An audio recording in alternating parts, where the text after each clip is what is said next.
मृदा वाला टॉपिक है। टॉपिक बहुत आसान है, तरीका कैसे है तैयार करने का। देखिए मृदा से हर साल सवाल आता है। मृदा एक ऐसा टॉपिक है जो सदाबहार टॉपिक है, एवरग्रीन टॉपिक है, तो इससे सवाल आने के किसी किसी साल नहीं आए, लेकिन जनरली इससे सवाल आता है। अब सवाल आता क्या है, तो दो तीन चीजें ही करनी है। क्लास में एक दिए थे ना खाखा, उसमें दो तीन चीजें करनी है। वो ये है कि चूंकि भूगोल के छात्र हैं तो मृदा का वितरण कहाँ कहाँ पर है, कौन सी मृदा कहाँ मिलती है, इसकी एक समझ होनी चाहिए। तो एक वितरण से रिलेटेड सवाल यूपीएससी करता है। दूसरा, कोई भी मृदा है तो उसमें पोषक तत्व क्या पाए जाते हैं, उससे रिलेटेड सवाल यूपीएससी करता है। और तीसरा कि कुछ मृदा कुछ फसलों के लिए अच्छी होती है या कुछ फसलें ज़्यादा बेहतर तरीके से रेस्पॉन्ड करते हैं, है ना। अगर हम इन तीन चार तरीके से मृदा के टॉपिक को कंप्लीट कर लें तो यूपीएससी अगर मृदा पे सवाल पूछेगा तो आप एक अच्छी स्थिति में होंगे। तो मृदा को इस तरीके से किया जाना चाहिए। मृदा को लेकर के कुछ शब्दावली के बारे में आपसे चर्चा किए थे, निक्षालन की क्रिया, कैपिलरी एक्शन, ऐसे कुछ बातों के बारे में चर्चा किए थे। निक्षालन की क्रिया से मृदा में पोषक तत्वों का अभाव होगा या पोषक तत्वों की मात्रा बढ़ेगी, अभाव। निक्षालन, सब चीजें नीचे बैठ गई हैं तो इसका मतलब है पेड़ पौधों के लिए उपलब्ध नहीं हो पाएगा। तो निक्षालन क्या है, मृदा की उर्वरता को कम करता है। क्लियर है। तो जहां वर्षा ज्यादा होगी क्या वहां निक्षालन हो सकता है, जहां इरिगेशन ज्यादा होगा क्या वहां निक्षालन हो सकता है ना। तो निक्षालन की क्रिया क्या है, लीचिंग कहा जाता है अंग्रेजी में। लीच का मतलब है कि मिनरल्स नीचे चले गए। तो जहां पर वर्षा ज्यादा होता है वहां पर निक्षालन की क्रिया ज्यादा होगी। निक्षालन से बचने के लिए क्या पेड़ पौधे लगाए जाने चाहिए, जो है ना उसको प्रभावी रूप से उस पानी को एब्जॉर्व कर ले तो उसको नीचे ना बैठा पाए। लेकिन जहां पर भी विषुवत रेखाई क्षेत्रों में अगर आपने पेड़ पौधों को काट दिया तो निक्षालन की क्रिया ज्यादा तीव्र हो जाएगी। दूसरी क्रिया को हम कैपिलरी एक्शन या केशिका क्रिया कहते हैं।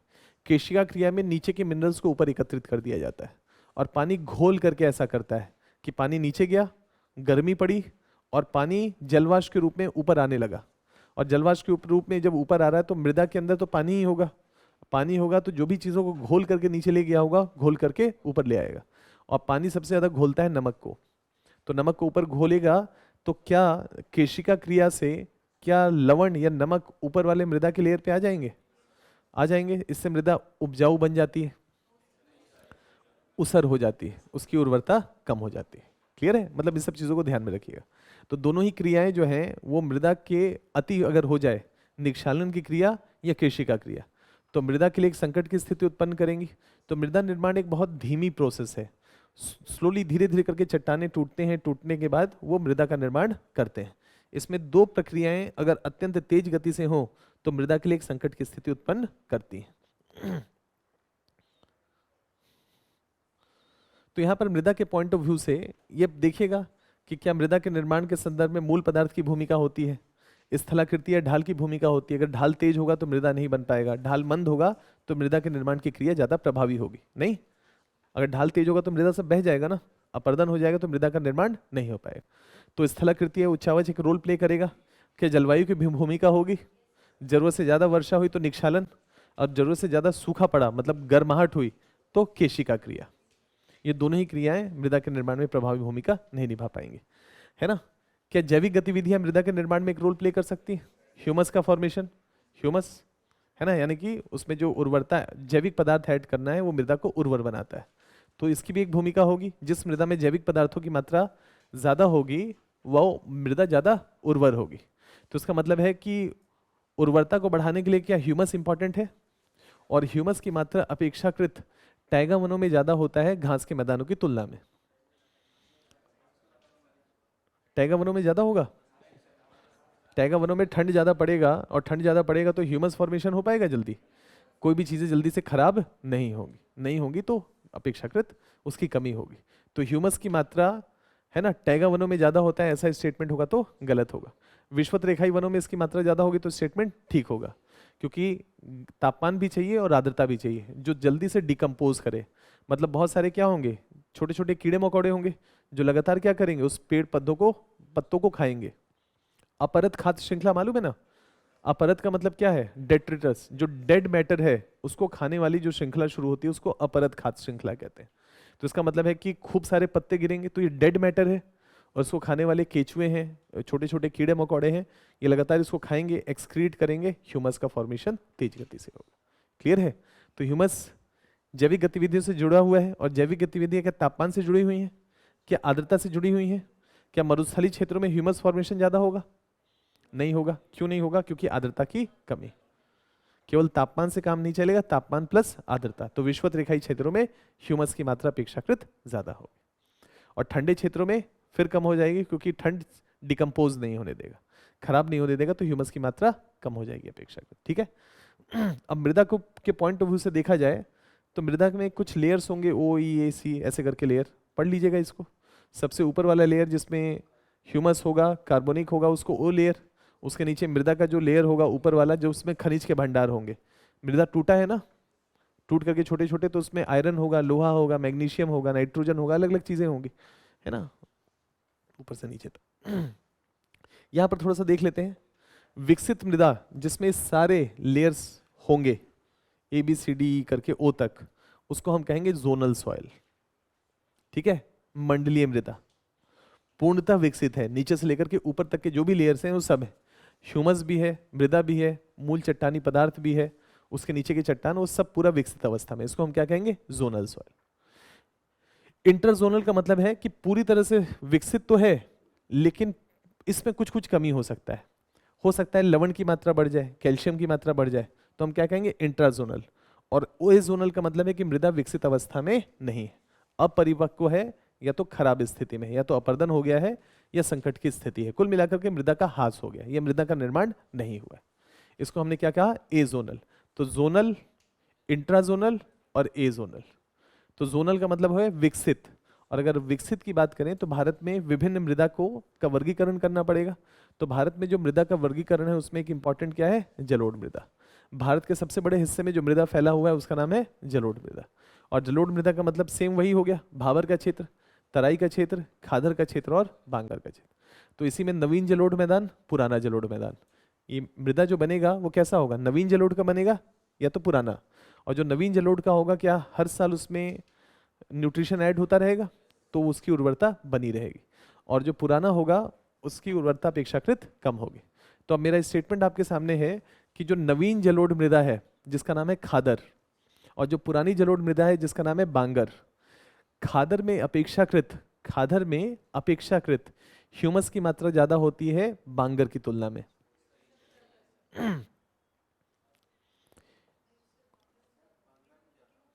समझ गए? मतलब हम तो स्टेटमेंट दिया, आप लोग बताइए सही है कि गलत है। गलत है। ठीक है। जो नवीन होगा उसमें पेड़ पौधों की संख्या कम होगी, जो नवीन होगा तो ह्यूमस की मात्रा कम हो जाएगी। जो प्राचीन होगा उसमें पेड़ पौधे ज्यादा होंगे, पहले बना है तो वनस्पति का विकास ज्यादा होगा, और वनस्पति का विकास ज्यादा होगा तो ह्यूमस की मात्रा ज्यादा। तो खादर ज्यादा उपजाऊ होता है, बांगर कम उपजाऊ होता है, लेकिन बांगर में ह्यूमस की मात्रा ज्यादा होती है और खादर में ह्यूमस की मात्रा कम होती है। केवल ह्यूमस ही मृदा की वनस्पति को नहीं बढ़ाता है, ह्यूमस के अलावा कुछ मिनरल्स भी तो चाहिए, पोषक तत्व चाहिए, पोटाश चाहिए, नाइट्रोजन चाहिए, फॉस्फोरस चाहिए, अलग अलग चीजें चाहिए, केवल और केवल ह्यूमस नहीं चाहिए। तो खादर में भले ही ह्यूमस की मात्रा कम है लेकिन उर्वरता उसकी ज्यादा है। लेकिन हाँ, अगर यूपीएससी कहे कि ह्यूमस की मात्रा किस में ज्यादा होती है तो बांगर में होती है। ऐसे कुछ स्टेटमेंट को ध्यान में रखना है, सिंपल सी बात है इसमें। जलोढ़ मृदा भारत के एक बड़े हिस्से में है ना। अब वही है, राजस्थान में एक संकीर्ण गलियारे के माध्यम से गुजरात के मैदानी इलाके, कौन सा, बन्नी ग्रासलैंड, रन ऑफ कच्छ, वहां तक ले करके अगर हम आगे आए तो पूर्वी तट का डेल्टा, नदी घाटियां, इन सब में हमको क्या देखने को मिलेगा, यही देखने को मिलेगा। अब इसको अगर हम ध्यान से देखें तो इसमें क्या पाया जाता है, अधिकतर पोटाश, लेकिन फास्फोरस की बहुत कम होता है ना, फास्फोरस की मात्रा कम होती है। अब यहाँ पर बस देखिए, एग्रीकल्चर वाली क्लास में ज़्यादा स्कोप था तो विस्तार से चर्चा किए थे। सर सवाल ये था कि जो खादर और बांगर है तो उसमें प्राथमिक अनुक्रमण जो होता है तो उससे क्या इनमें रिलेशन हो सकता है सर? खादर और बांगर में? Yes sir. प्राथमिक अनुक्रमण, यहाँ पर कॉन्सेप्ट है इकोलॉजिकल सक्सेशन का। अनुक्रमण के प्रकार के पॉइंट ऑफ व्यू से देखा जाए, अनुक्रमण के दो प्रकार है, प्राथमिक और द्वितीयक। क्लियर है? प्राथमिक का मतलब हो गया है कि एक खाली जमीन थी, बैरन सरफेस था, उसमें क्या आया, एल्गी आया, फंगस आया, उससे क्या बड़ा, लाइकन्स बने, फिर छोटे छोटे घास आए, फिर उससे बड़ी वनस्पति आई और फिर क्लाइमेक्स कम्युनिटी आया। मतलब एक ऐसा पेड़ जिसकी जड़ें हैं, जिसके तने हैं, जिसके पत्ते हैं और जिसमें बीज है और जिसमें फल है ना। तो इसका मतलब है कि परिपूर्णता में है वो पेड़, पेड़ अपना सब कुछ विकसित कर चुका है। लेकिन शुरुआत किससे हो गई हो, एक ऐसे पेड़ से जिसका ना जड़ अच्छे से विकसित हो, ना जिसका तना अच्छे से विकसित हो, और ना उसके पत्ते विकसित हो, उसको हम लाइकेंस कह दिए, है ना। मतलब पूर्णतः विकसित नहीं। लेकिन पूर्णतः विकसित जो पेड़ होगा उसमें ये 5 चीजें होनी चाहिए, जड़ होना चाहिए, तना होना चाहिए, पत्ते होने चाहिए, फल होना चाहिए और फल का बीज होना चाहिए। मतलब फल होना चाहिए और साथ में बीज होना चाहिए। ये 4-5 चीजें होंगी तो यानी कि विकसित अवस्था में वो पेड़ है, हाईएस्ट स्टेज है ना ये। इसके अलावा पेड़ में कोई छठवां चीज देखते हैं क्या? नहीं ना। लेकिन हम देखते हैं कि जब हम काई को देखते हैं तो हम इसमें से कुछ नजर नहीं, ना फल नजर आता है, ना उसका जड़ नजर आता है, ना उसके तने नजर आते हैं, ना उसके पत्ते ठीक से नजर आते हैं। तो ये क्या है, विकास की सबसे प्रथम अवस्था है। तो क्या विकास की शुरुआत, जो इनका सवाल है कि जो तटीय जो मैदान है ना, जो हाँ हाँ हाँ, बिल्कुल ठीक बात है। नहीं हुई, ठीक है। खादर में ह्यूमस की मात्रा ज्यादा होगी कि कम होगी? कम होगी, और बांगर में ज्यादा होगी। अब बात को समझिए, ह्यूमस कौन बनाएगा? ह्यूमस बनाएगा पेड़ पौधे। कौन बनाएगा? पेड़ पौधे। ये बात तो तय है ना। तो जरा सोच के देखें कि मॉसेस है और लाइकन्स है, मतलब लाइकन ही मान लेते हैं। लाइकन का मतलब होता है एल्गी और फंगस का कॉम्बिनेशन। एल्गी क्या करता है? एल्गी के पास क्या है? एल्गी के पास ये शक्ति है कि वो भोजन बना सकता है। पत्ते हैं ना हरे हरे छोटे छोटे, तो सूर्य का संश्लेषण कर सकता है और भोजन बना सकता है। फंगस के पास ये है कि यार मेरे पास ना, आप भोजन बनाओगे लेकिन बनाओगे किसका? जड़ तो है नहीं आपका, एल्गी का जड़ तो है नहीं, और जड़ नहीं है तो मृदा से पोषक तत्व ग्रहण नहीं कर पाओगे। तो फंगस कहता है एल्गी को कि मैं आपको ना वो मिनरल दे पाऊंगा जो आपकी जड़ें आपको नहीं दे पा रही, क्योंकि आपका जड़ तो है ही नहीं, तो मैं आपको मिनरल दे दूंगा।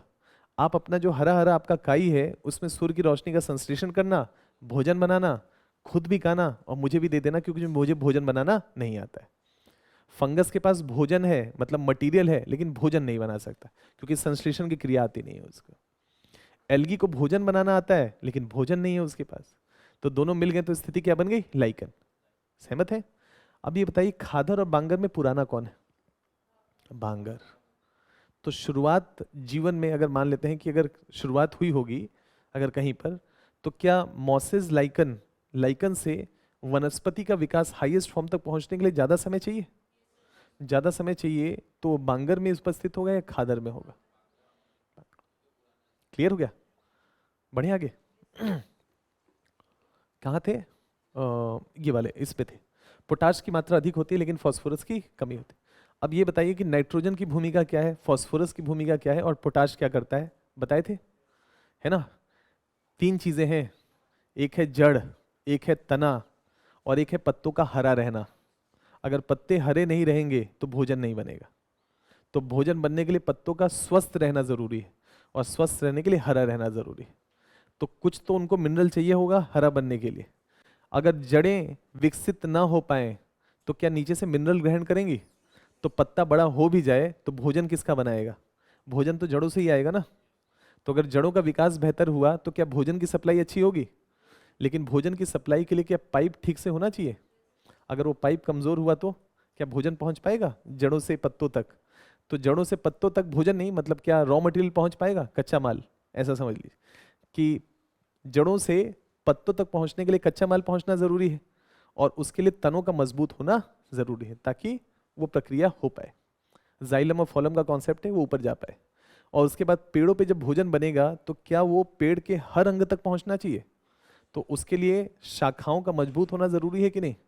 तभी तो उसके माध्यम से फ्लो हो सकेगा। तो इसका मतलब है कि पेड़ के तीन महत्वपूर्ण हिस्से हैं, जड़, तने और पत्ते। और इन तीनों के लिए अलग अलग चीज चाहिए।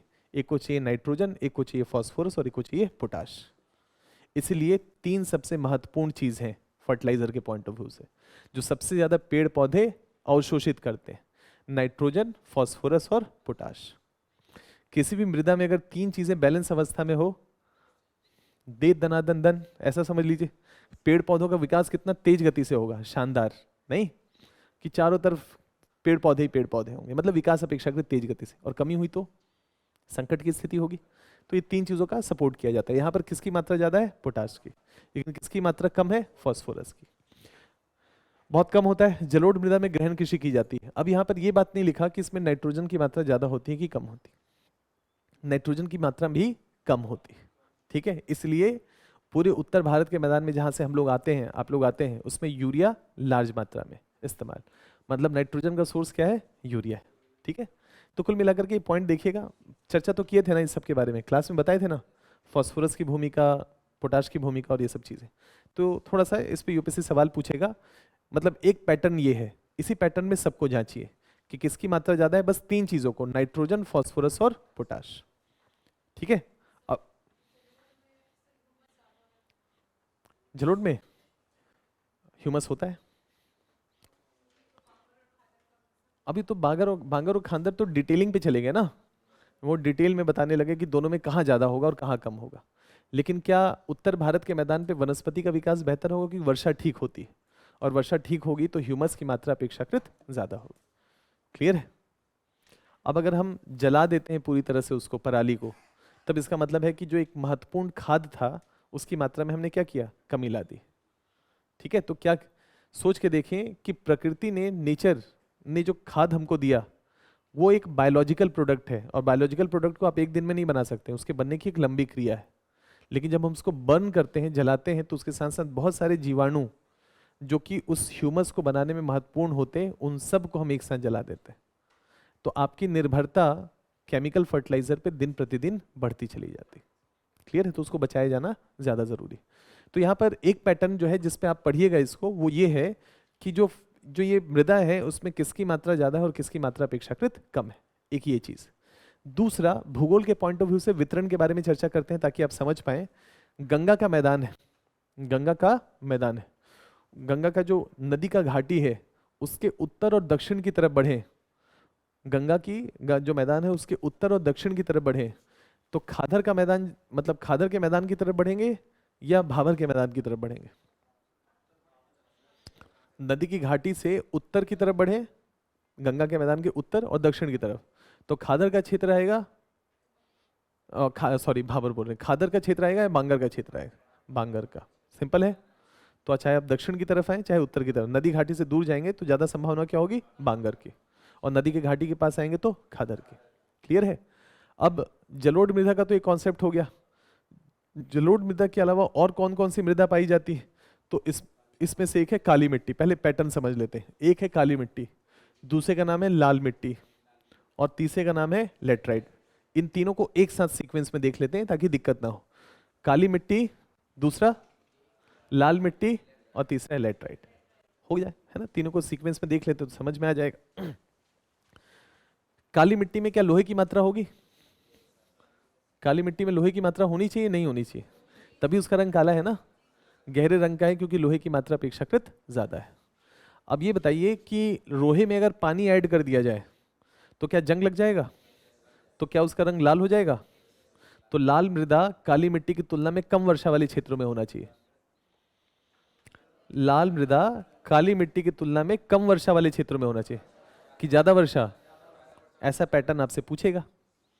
आसान है क्योंकि काली मिट्टी से ही लाल मिट्टी, काली मिट्टी मतलब लोहा, लोहे में जंग नहीं लगा है, और जंग नहीं लगने के लिए उसको सूखे जगह में होना पड़ेगा या आर्द्र इलाकों में? लोहे में जंग नहीं लगा है तो उसको सूखे इलाकों में होना चाहिए कि आर्द्र इलाकों में? तो काली मिट्टी शुष्क क्षेत्रों में या अर्ध शुष्क क्षेत्रों में होता है जहां वर्षा की मात्रा कम होगी। लॉजिक से समझ लीजिए फिर तो आराम से समझ में आ जाएगा ना। और उसकी तुलना में लाल मिट्टी में वर्षा की मात्रा ज्यादा होगी, जंग लग गया है, और जंग लगने के बाद लाल कलर का हो जाएगा, तो लालिमा रिलीज हो गया, तो मिट्टी का रंग कैसा हो गया? लाल मिट्टी हो गया। हो गया टॉपिक लाल मिट्टी का, है ना। अभी एक थोड़ा और कंप्लीट कर लेते हैं, फिर स्टेटमेंट बताइएगा। दो चीजें हो गई, तो अपेक्षाकृत ज्यादा वर्षा वाले क्षेत्र में कौन सी मिट्टी होगी? लाल मिट्टी होगी। सहमत है? तीसरा, लेटराइट मिट्टी। लेटराइट मिट्टी, अब लेटराइट मिट्टी क्या है? लेटराइट मिट्टी एक ऐसी मिट्टी है जिसमें लोहे की मात्रा होती है ना, लेकिन एक ऐसा हिस्सा होता है ना जो पूरी तरह से बहुत ज्यादा आर्द्र है ना पूरी तरह से शुष्क है। जैसे काली मिट्टी जो है, काली मिट्टी शुष्क इलाकों में हो गई या अर्ध शुष्क इलाकों में, और लाल मिट्टी आर्द्र इलाकों में हो गई। उसके बीच का एक क्षेत्र होगा, न पूरी तरह से शुष्क है और न पूरी तरह से आर्द्र है, लेकिन ऐसी मृदा में लोहे की मात्रा होगी, है ना। और अल्टरनेट वर्षा होने या शुष्कता से क्या ये मिट्टी थोड़ी ज्यादा कठोर हो जाएगी लोहा होने के कारण? तो क्या जरा सोच के देखें कि मान लेते हैं कि हम घर बनाते हैं, मिट्टी का घर बनाते हैं या मिट्टी का ईंट बनाते हैं, अगर इस ईंट में लोहे की मात्रा अगर हुई तो क्या वो ईंट को मजबूती प्रदान करेगा?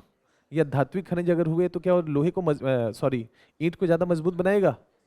तो इसका मतलब है कि ये जो लेटराइट मिट्टी है इसमें लोहे की मात्रा है और लोहे का अपरदन पूर्णता नहीं हुआ है, मतलब उसमें जंग नहीं लगा है, और जंग नहीं लगा है तो ऐसी मिट्टी न पूरी तरह से आर्द्र इलाके में है न पूरी तरह से शुष्क इलाकों में है। तो क्या कृषि का विकास बेहतर हो सकता है?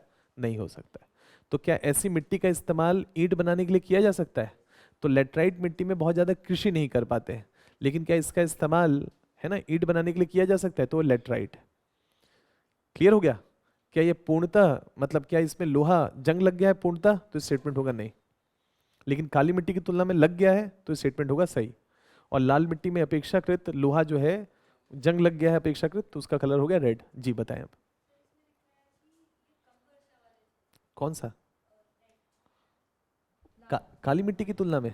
अच्छा सवाल पढ़िए पढ़िए। यह दक्कन के पठार के पूर्वी और दक्षिणी भाग में कम वर्षा वाले क्षेत्रों में है। ठीक है, इसमें लिखा है पूर्वी लिखा है कि क्या लिखा है? दक्षिणी भाग में नहीं, कम पहले वर्षा वाले। पहले आप बताइए कि प्रायद्वीपीय पठार है, जी सर। प्रायद्वीपीय पठार का पूर्वी हिस्सा, तो पूर्वी हिस्से में वर्षा अपेक्षाकृत पश्चिमी हिस्से की तुलना में ज्यादा होगी कि कम होगी? कम होगी। कम होगी। आराम से सोचिए और बताइए। दक्षिण में ज्यादा होगी। ये बताइए, पूर्वी का मतलब हो गया पूर्वी घाट के पास ना, क्या गैप होंगे उसमें? जी सर। गैप हो, पूर्वी घाट में गैप नहीं है, में तो गैप है। तो क्या वर्षा नहीं होगी पूर्वी हिस्से में? Yes sir. और पश्चिमी हिस्से में क्या वर्षा कम होगी? ठीक है, हमने ये बोला कि लाल मिट्टी काली मिट्टी की तुलना में ज्यादा वर्षा वाले क्षेत्रों में होगा। लाल मिट्टी काली मिट्टी की तुलना में कहां होगा? ज्यादा वर्षा वाले क्षेत्रों में। मैप देखें एक बार, जो भी लिखा हुआ हो। अपेक्षाकृत वहाँ कम वर्षा है। ठीक है, कोई बात नहीं, कोई बात नहीं। मिट्टी का एक मैप तो देख लेते हैं। ये मैप है, ब्लैक सॉइल ये वाला है ना, और रेड सॉइल ये आधा वाला। अब ये बताइए यहां वर्षा ज्यादा होगी कि यहां वर्षा ज्यादा होगी? तो स्टेटमेंट गलत है कि सही? ठीक है, इस तरीके से सोचना है। तर्क यही है, लॉजिक यही है, इस तरीके से सोचेंगे तभी आएगा। क्यों? पश्चिमी घाट का ये पश्चिमी किनारा हो गया और इसके इधर वाला शुष्क क्षेत्र हो जाएगा क्योंकि वर्षा की मात्रा कम होगी। और ये जो पूर्वी तट यही सेम है लाल, मतलब कहने का मतलब है कि लावा का निक्षेप हुआ होगा। कौन सा लावा? अम्लीय या क्षारीय? क्षारीय लावा का निक्षेप हो गया, हॉट स्पॉट है ना, क्षारीय लावा बन गया। लेकिन इसमें गैप ज़्यादा है पूर्वी घाट में, तो क्या पानी अंदर या वर्षा ज़्यादा अंदर तक एंटर हो जाएगा? तो क्या ये काला रह जाएगा या लाल हो जाएगा? जंग लगेगा। तो जंग लग रहा है नहीं, इस तरीके से सोचना है। अब इसी के हिस्से में कुछ कुछ जगह बच गए जहां पर हो सकता है कि वर्षा की मात्रा थोड़ी कम रह गई, बहुत उतनी ज़्यादा नहीं हो पाई, तो हमको क्या कहेंगे? Laterite soil. मान लेते हैं कि यहाँ पर पूर्वी घाट रहा तो उसके पीछे वाला क्षेत्र रह गया, है ना, क्या हो जाएगा? वृष्टिछाया क्षेत्र, तो वर्षा नहीं हो पाई। तो कहीं कहीं पर ऐसा पैच रह गया तो इसका इस्तेमाल, क्योंकि अल्टरनेट कहीं थोड़ी वर्षा हो गई फिर नहीं हुई, तो सूखा रहा, गर्म हुआ, शुष्क रहा, मतलब आर्द्र हुआ, शुष्क हुआ, आर्द्र हुआ, शुष्क हुआ, तो कठोर हो जाएगा।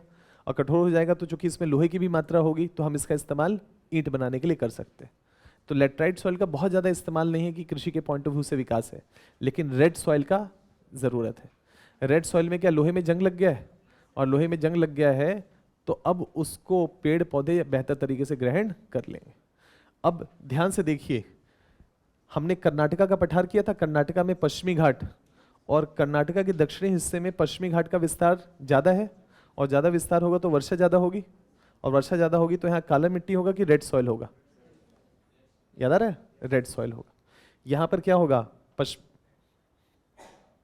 जो पॉइंट बताना चाहते थे वो ये कहना चाहते थे कि हमको मालूम है कि यहाँ पर पश्चिमी घाट का विस्तार क्या है? अपेक्षाकृत ज़्यादा है, तो हवाएं ऊपर उठने के बाद काफ़ी ऊपर तक, काफ़ी अंदर तक ऊपर ही उठी रहेंगी, तो वर्षा ज़्यादा होगी, और वर्षा ज़्यादा होगी तो काली मिट्टी होगा कि रेड सॉइल होगा? तो कर्नाटका के दक्षिण हिस्से में रेड सॉइल पाया जाएगा। तर्क समझ में आ गया? सेम वही लॉजिक तो सेम ही है। अब अगर यहाँ पर रेड सॉइल पाया जाएगा तो क्या क्या जंग लग चुका है? मतलब आयरन जंग लग चुका। अब इसको मृदा या जो पेड़ पौधे हैं उसको ज़्यादा बेहतर तरीके से ग्रहण करने की क्षमता रखें, और क्षमता रखेंगे तो काजू, आयरन की ज़रूरत पड़ती है। कॉफ़ी, जिसको अरेबिका कहा जाता है, उसमें लोहे को, जंग लगे हुए लोहे को कभी आप जीभ पे टच करके देखें तो पिंचिंग फ्लेवर, पिंच करता है, तो वही कॉफ़ी है, कॉफ़ी अरेबिका, जो इस क्षेत्र में उगाया जाता है, बाबा बुंडन हिल्स, है ना, तो क्या होता है? पिंचिंग फ्लेवर आ जाता है। किस में होता है? रेड सॉइल में। तो आपको थोड़ा तैयार करना पड़ेगा कि रेड सॉइल में क्या कॉफ़ी होता है? तो हाँ होता है। क्या कर्नाटका में 90%, 80 to 90% देश का काजू होता है? तो काजू होता है तो कौन सा सॉइल होगा? रेड सॉइल होगा। क्या काजू को लोहे की ज़रूरत पड़ती है, मतलब आयरन युक्त? तो हाँ तभी होता है कि नहीं? ऐसे स्टेटमेंट होगा तो ठीक होंगे। क्लियर है? अभी जो काली मिट्टी होगा, ये जो काली मिट्टी है इसका अपर्दन कम हुआ है, इसका अपर्दन कम हुआ होगा क्योंकि वर्षा कम हुई ना, अपर्दन कम हुआ तो अपने मूल स्वरूप में होगा, है ना, तभी मूल स्वरूप में बचा हुआ है, नहीं? तो अब ये काली मिट्टी जो है वो किससे बना है? क्षारीय लावा से बना है, जिसमें लोहे की मात्रा है। तो ये बताइए कि क्या जब इसमें पानी डाला जाएगा तो क्या पानी आराम से निकल जाएगा? नहीं। तो क्या वो चिपचिपा होगा? तो ये मिट्टी कैसी होगी? चिपचिपी होगी। जल धारण करने की क्षमता अपेक्षाकृत ज़्यादा होगी। और इस पूरी प्रक्रिया में कपास के बारे में चर्चा हुई थी, है ना, तो अब कपास रहने देता हूँ। लेकिन कपास के लिए क्या होता है? कपास एक ऐसा पौधा है जिसकी जड़ें क्या कहती हैं? जड़ें कहती हैं कि मुझे पानी चाहिए, पानी दो, मैं प्यासा हूँ। और ऊपर वाला फल क्या कहता है? मुझे पानी नहीं चाहिए, नहीं चाहिए, नहीं तो मैं भीग जाऊँगा, भीगते ही भारी हो जाऊँगा, भारी होते ही गिर जाऊँगा, फसल को नुकसान हो जाएगा। तो काली मिट्टी का क्षेत्र सबसे शानदार है कॉटन के लिए, ताकि जड़ों को महसूस होता रहे ऑल इज़ वेल, खूब पानी मिल रहा है, और साथ ही साथ ऊपर कॉटन को क्या महसूस हो कि यार मुझे तो कुछ पानी नहीं, मुझे पानी नहीं चाहिए, शानदार स्थिति है। तो फसल भी अच्छी हो गई, क्योंकि आसमान में बादल नहीं है, बादल नहीं है तो फूल अच्छा खिलेगा, मतलब रोशनी अच्छी पड़ेगी तो रुई का जो दाना है वो अच्छे से निखरेगा, और नीचे जड़ों को पानी मिल रहा होगा तो लगातार पोषक तत्व तो ऊपर की तरफ सप्लाई हो रहे होंगे, शानदार तरीके से कॉटन ग्रो करेगा। तो काली मिट्टी में कुछ फसलें ज़्यादा बेहतर तरीके से ग्रो करती हैं, जैसे कि कॉटन है। लाल मिट्टी में कुछ फसलें ज़्यादा बेहतर तरीके से ग्रो करती हैं, जैसे कि काजू है, जैसे कि कॉफ़ी, है ना। तो इस तरीके से थोड़ा सा ध्यान में रखना है। तो मृदा वाला जो टॉपिक है बड़ा इंटरेस्टिंग टॉपिक है, और अगर इसको जोड़ करके पढ़ा जाए विभिन्न चीज़ों के साथ तो ये है। तो वितरण थोड़ा सा देखिएगा, तो 4 सॉइल का वितरण हो गया। एक तो जलोढ़ मृदा हो गया, एक तो काली मिट्टी हो गया, एक तो लाल मिट्टी हो गया, और एक लैटराइट हो गया। 4 नहीं हो गया? लाल मिट्टी, पीली मिट्टी वही है, सेम है, रेड और येलो सॉइल। सर झारखंड में सर ज़्यादातर रेड सॉइल है। एक बार और पूछें, एक बार और। झारखंड में सर, झारखंड में? हाँ जाते तो वहाँ रेड सॉइल ज़्यादा है सर। तो अब क्यों नहीं मिलेगा, आप ही बताइए। लेकिन सर फिर उपजाऊ नहीं है सर। हाँ वो तो है। वो सर ऐसा ही बंजर पड़ा हुआ है, वहाँ पे कुछ नहीं होता है सर। जंगल होता है। जंगल भी नहीं सर, पूरा मतलब ऐसे कौन सा डिस्ट्रिक्ट है? सर, मतलब बिहार के जो है ना सर, बिहार का जो दक्षिण बॉर्डर, उसके बाद जो झारखंड शुरू होता है, सासाराम बिहार में आता है सर। बताइए बताइए, करिए फटाफट बताते हैं। अब ये बिहार का दक्षिणी इलाका है। कौन सा? बिहार का दक्षिणी इलाका, ये झारखंड का उत्तरी इलाका। Yes sir. बिहार का दक्षिणी इलाका या झारखंड का उत्तरी इलाका, ठीक है। बिहार में सबसे कम वर्षा दक्षिणी बिहार में होती है ना, और झारखंड में सबसे कम वर्षा उत्तरी झारखंड वाले हिस्से में होती है। हमने देखा कि 3 पठार हैं समानांतर में, और पूरब में जो है वो मलकानगिरी और ये सब पर्वत श्रृंखलाएं। तो जब हवाएं वहां तक पहुंचती हैं उत्तरी झारखंड में या दक्षिणी बिहार में, तो उनको 2-3 पर्वत ऑलरेडी क्रॉस कर चुके होते हैं। रांची का पठार, छोटा नागपुर का पठार, उसके बाद हजारीबाग, और फिर वहां तक जब पहुंचती हैं तो उनमें वर्षा की कमी हो जाती है। इसीलिए दक्षिणी बिहार में अपेक्षाकृत वर्षा कम होती है, या झारखंड के उत्तरी इलाके में वर्षा की मात्रा कम होती है। तो रेड सॉइल के लिए वर्षा भी होना जरूरी है। अगर वर्षा की मात्रा या पानी अगर पहुंच गया तो ज़्यादा बेहतर तरीके से वो मिट्टी रेस्पॉन्ड करता है, क्योंकि उसमें मिनरल्स हैं। लेकिन मिनरल को ऊपर पहुंचाने के लिए उसको पानी में घोलना पड़ेगा ना, तब जाकर के पेड़ पौधे उसको ग्रहण करेंगे। तो वर्षा का बेहतर होना जरूरी है। तो जैसे दक्षिणी हिस्सा है सेमभू जिसको कहा जाता है ना, ये जो इलाका है दक्षिणी झारखंड कहलाता है। इसकी उर्वरता ज़्यादा बेहतर है। रीज़न क्यों? क्योंकि वर्षा की मात्रा ज़्यादा है। आंसर वही है, पैटर्न वही है। लॉजिक से सोचेंगे और भू आकृति को समझेंगे तो हवा का के लिए वो वृष्टि छाया क्षेत्र हो जाएगा, वर्षा की मात्रा अपेक्षाकृत कम हो जाएगी। बढ़िया आगे चलिए एक ब्रेक लेते हैं, ब्रेक के बाद देखते हैं। अब मृदा का टॉपिक कर लेंगे, है ना। मतलब थोड़ा पढ़िएगा इसको, आसान सा टॉपिक है, 3-4 नजर से देखना है। वितरण, और वितरण में 3 ही चीज पूछेगा, लेटराइट, रेड सॉइल और काली मिट्टी। और काली मिट्टी को कहेगा कि अति आर्द्र क्षेत्र में पाया जाता है, हो ही नहीं सकता है। अति आर्द्र में पाया जाएगा तो काली मिट्टी बन जाएगी लाल मिट्टी, ठीक है। और लाल मिट्टी को काली मिट्टी बनाना है तो कहाँ ले जाना पड़ेगा? शुष्क इलाकों में। क्लियर है? तो महाराष्ट्र का जो सबसे शुष्क इलाका होगा वहां काली मिट्टी मिलेगी, उसको कहते हैं विदर्भ और मराठवाड़ा का क्षेत्र। क्लियर है? उन हिस्सों में अपेक्षाकृत हमको काली मिट्टी ज्यादा मिले। और उससे पूरब की तरफ बढ़ेंगे, महाराष्ट्र का पूर्वी किनारा या छत्तीसगढ़ या उड़ीसा का हिस्सा, तो यहाँ पर काली मिट्टी काली रही नहीं जाएगी, क्योंकि वर्षा की मात्रा ज़्यादा होगी तो लाल मिट्टी। तो पूरे छत्तीसगढ़ में अगर आप जाएंगे तो आपको रेड सॉइल, कर्नाटका वाले हिस्से में जाएंगे तो रेड सॉइल, उड़ीसा में जाएंगे तो आपको लाल मिट्टी देखने को मिलेगा, झारखंड में जाएंगे तो लाल मिट्टी, क्योंकि सब लावा के निक्षेप से बने हुए है ना। प्रायद्वीपीय पठार किससे बना हुआ है? लावा के निक्षेप। हाँ पूछे पूछे।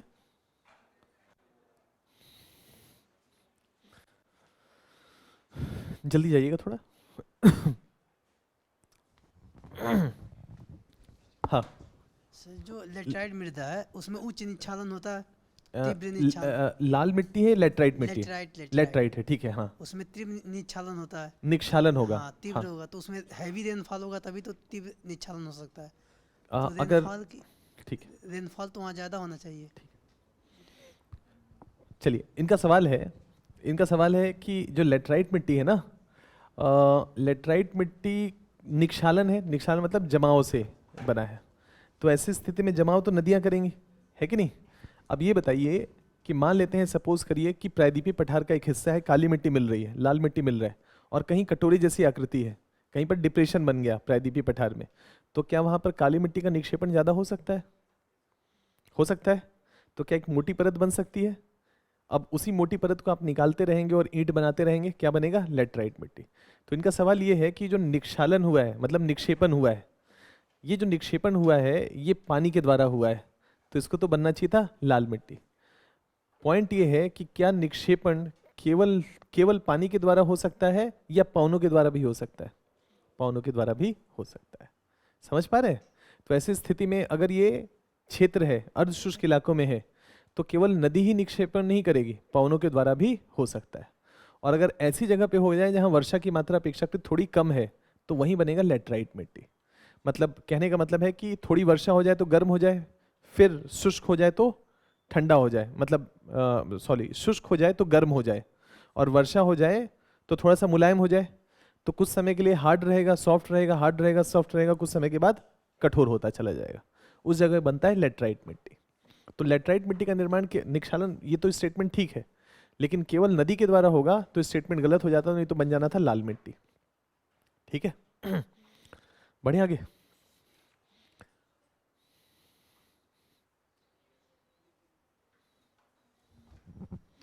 क्लास में बताए थे पीएच वैल्यू के बारे में, अम्लीय और क्षारीय, है ना। अगर अम्ल की मात्रा ज्यादा होगी तो क्या एसिडिक होगा, अम्लीय, और अगर अम्ल की मात्रा कम हो गई तो क्षारीय हो जाएगा। तो ये बताइए 0 से 14 तक का रेंज होता है, तो 7 से कम होगा तो अम्लीय होगा कि क्षारीय होगा, और 7 से ज्यादा होगा तो क्षारीय। 7 से ज्यादा हुआ तो क्षारीय और 7 से कम हुआ तो अम्लीय। अगर लोहे की मात्रा ज्यादा है, लोहे की मात्रा ज्यादा है तो मिट्टी अम्लीय होगा कि क्षारीय होगा, क्षारीय होगा। क्लियर है। और सिलिका की मात्रा ज्यादा है तो पक्का,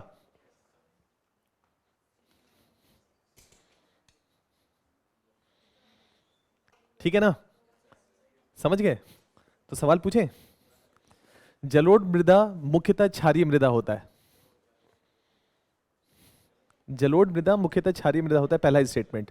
दूसरा स्टेटमेंट है जो काली मिट्टी होता है वो मुख्यतः अम्लीय मृदा होता है। दोनों ही गलत है, काली मिट्टी क्षारीय होता है, बात तो सही है ना। और पहला वाला सिलिका की मात्रा ज्यादा है, और सिलिका का मतलब क्या हो गया, बालू हो गया, और बालू का मतलब क्या हो गया, अम्लीय हो गया। क्लियर है। तो जलोढ़ मृदा मुख्यतः क्या है, अम्लीय है, और अगर अगर देखा जाए काली मिट्टी क्या है, मुख्यतः क्षारीय। क्लियर है। हो सकता है मतलब इस तरीके से यूपीएससी आपसे पूछना चाहे तो यही है, इसमें अम्लीय और क्षारीय। ठीक है, क्लास में चर्चा भी किए थे, बाकी पढ़िएगा इसको। कुल मिलाकर के मृदा का टॉपिक है। सॉइल डिग्रेडेशन के बारे में विस्तार से चर्चा किए थे, है ना, क्लास में, कि अलग अलग तरीके से अपर्दन हो सकता है, पवने भूमिका निभा सकती है, नदी भूमिका निभा सकती है, मानव भूमिका निभा सकता है, अलग अलग हो सकता है। कृषि की जो पद्धतियां हैं उसकी भूमिका हो सकती है ना। अपेक्षाकृत अगर जरूरत से ज्यादा पंजाब और हरियाणा में गेहूं उगाए, गेहूं नहीं चावल उगाएंगे, तो क्या निक्षालन की क्रिया होगी या कृषि का क्रिया होगा। पंजाब में सूखा पड़ता है, खूब बारिश होती है। पंजाब में भारी वर्षा होती है, या अर्ध शुष्क इलाका है, 75 सेंटीमीटर से कम की वर्षा होती है। तो इसका मतलब है कि हवा में आर्द्रता की मात्रा कम है, और ज्यादा पानी डालेंगे तो पवन क्या कहेगा, आसपास का वायु, पानी मुझे दो। तो मृदा से पानी का क्या होगा, वाष्पीकरण ज्यादा होगा, तो नीचे से केशिका क्रिया होगी। तो क्या एक लवण का लेयर हो सकता है, तो लवणीकरण की समस्या। तो पंजाब और हरियाणा में क्या एग्रीकल्चर के पैटर्न में बदलाव करने की जरूरत है, आर्द्र वाला या शुष्क वाला फसल उगाया जाना चाहिए।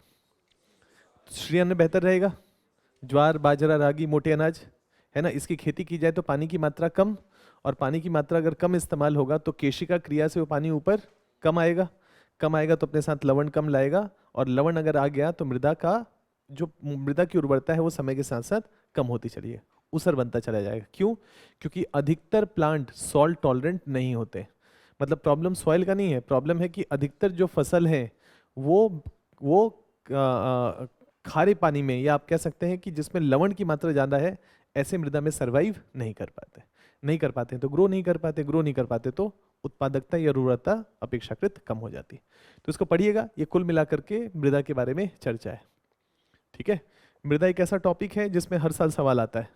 क्लास में बहुत विस्तार से चर्चा किए हैं, बस आप मतलब क्या कहें अभी मतलब क्लास 1-2 ही है, तो नहीं तो विस्तार से और चर्चा करते हैं। थोड़ा थोड़ा हिंट, बस छोटा छोटा 1-2 पॉइंट और बता देते हैं, मतलब इशारा एक तरीके से जिस डायरेक्शन में आप सोचें जरूर।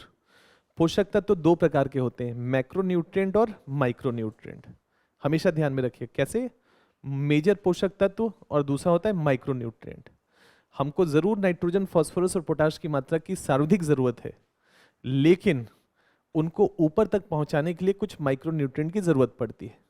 जैसे मान लेते हैं कि हमारा शरीर है, हमारा ये जो बॉडी है, इसको सबसे ज़्यादा ज़रूरत है कार्बोहाइड्रेट की, है ना। मतलब अगर हम लगातार बोल रहे हैं, ऊर्जावान हैं, तो कार्बोहाइड्रेट का खपत ज़्यादा होगा। तो कार्बोहाइड्रेट हमारे शरीर को चाहिए ताकि ऊर्जा की सप्लाई, मतलब जो भी फिजिकल एक्टिविटी आप काम करें तो उसके लिए आपको चाहिए।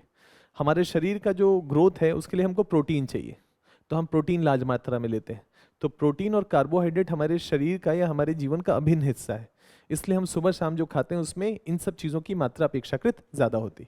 या तो प्रोटीन लेते हैं जैसे कि दाल ले रहे हैं, चिकन खा रहे हैं, एग खा रहे हैं, ये सब प्रोटीन का हिस्सा है। या तो कार्बोहाइड्रेट लेते हैं जैसे कि चावल खा रहे हैं, रोटी खा रहे हैं, वो सब कार्बोहाइड्रेट। तो हमारे शरीर में सबसे ज़्यादा प्रोटीन और कार्बोहाइड्रेट ज़्यादा है।